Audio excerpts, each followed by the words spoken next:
In today's video, we're going to look at, is outsourcing a dirty word for Australia's economy? Welcome to Let's Rethink Business, presented by Dale Beaumont and brought to you by businessblueprint.com. Now, whenever I talk about outsourcing, I see a handful of people in the room start to fold their arms, puff out their chest, almost as if they're saying, wait a sec, shouldn't we be supporting local jobs? Shouldn't we be supporting Australia's economy? Now, I too am patriotic. However, I've got a different belief. And my belief is this, that if you're broke, you're not supporting any economy. You see, your number one job if you're in business is to be profitable. Your job is to make as much money as you can and keep your expenses as low as you can. By doing this, you create profit, and that, my friends, is a wonderful thing, because when you're profitable in your business, what do? You pay more tax, you upgrade your computers, you invest in a bigger office, you go out and you buy a nicer car or maybe an investment property perhaps, and this pours a ton of money into our local economy and it helps to create a lot more jobs.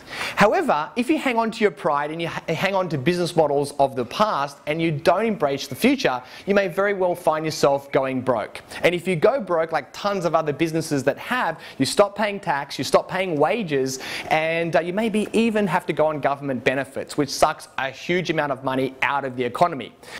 Now, I'm not talking about something that's going to one day happen at some point in the future. This, my friends, is happening right here, right now. If you walk down the street and you go down any strip of business shops, you'll see that 1 in every 5 these days has a big fat for lease sign out the front.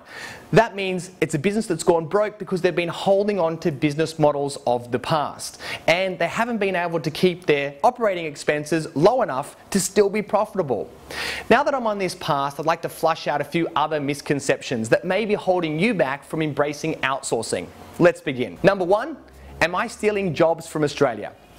To expand on what I've said above, some people think that if I give a job to someone overseas, that I'm stealing a job from someone in Australia. And it's kind of like this win-lose scenario. However, that has not been my experience. For me, it's a win-win-win scenario. First of all, you're giving someone else a job in another part of the world, so that is a great win, normally paying them more than they'll get working for someone that's local. Your business benefits because you're able to reduce your costs and you're able to increase your performance and efficiency. But also, the local economy wins because what you're doing is you're making your business more profitable, and it means you're going to start spending more, and that produces jobs. So it's a win-win-win scenario. Now, if you need proof of this, let me share with you a personal example. You see, I had 6 full-time staff, and then I hired a full-time virtual assistant in the Philippines named Ivy. Then what happened is, over the next 3 months, my business saw some major increases in my performance and productivity. And so what I then decided to do was to go out and hire 2 more local people to keep up with the extra demand. So what we've effectively done is created jobs, not lose jobs, and that's where you have to be a bit more open-minded. Number 2, what will I get them to do? Well, there are so many jobs that you can outsource to virtual staff. In fact, I've created for my clients a checklist that actually outlines 105 different things that you can outsource for less than $5 per hour. Now, I can't list all of them right here, right now, but what I can do is just give you a few just to open your mind to the possibility of what you could outsource in your business.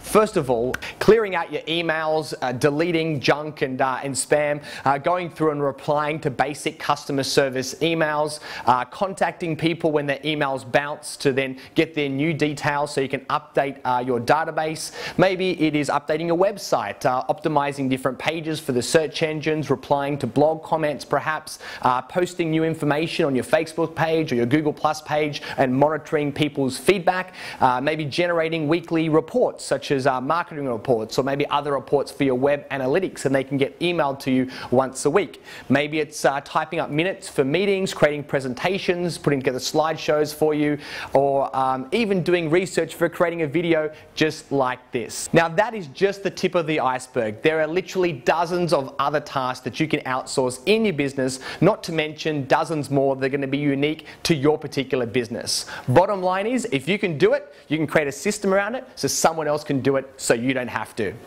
Number 3, am I taking advantage of overseas workers? The simple answer to this one is absolutely not. In many cases, you're actually going to be paying them a lot more than what they would make working for someone in their local country.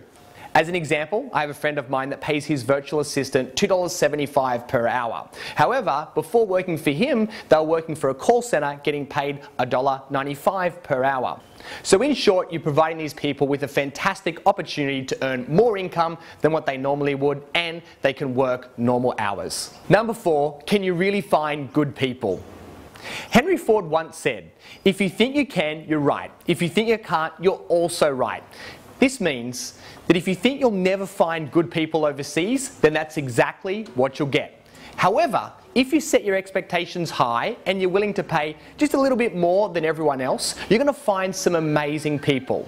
I'm talking about workers that have a degree, maybe even a double degree, maybe even have management experience and speak excellent English. So don't expect to hire someone and think they're going to be awesome from day one without giving them a track to run on. That's why it's important you have a proper induction process, you make sure that you list out all of your systems, go through some proper training, and make sure you list out what are the tasks that they need to complete every day, every week, and every month. Number 5, what about the security of my data? This is another question that I've often asked, but the truth is the risks are no more severe than hiring local staff. Here, proper practice comes into place, and it's important that someone is assigned an employee contract and a non-disclosure agreement. Now, of course, they're more of a deterrent rather than a cure, and this is where common sense comes in. Next, you need to ensure that they have access to only the systems that they need and nothing else. If you're using a modern file sharing system like Dropbox or Google Drive, this will be really easy to do, because what you can do is password protect all the folders and give them access to only the ones that they need.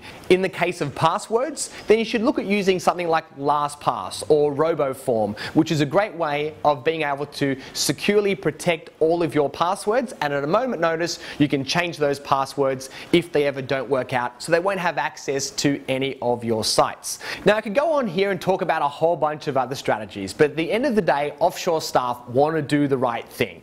They're looking for a safe and secure income. So if you're smart and you do the right thing by them, then they're going to want to do the right thing by you.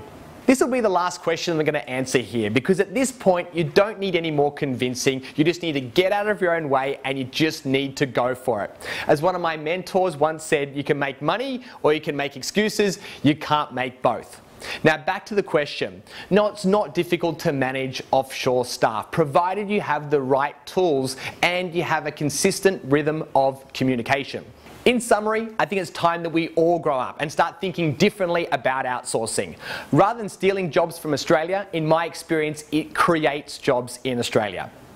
Having said that, if you want to stick to your own philosophies, then be my guest. However, like with the globalization of manufacturing, the tide is shifting, and what happens is you can either choose to play last man standing, which is clearly not good, or you can choose to embrace change and prosper both now and into the future.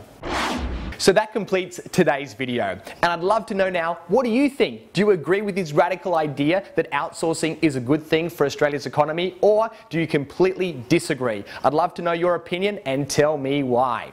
If you've enjoyed this video, click the like button, share it with friends, and as always, if you're not already there now, head to businessblueprint.com. That's where you can access a whole lot of resources to help you grow your business. Look forward to seeing you next time.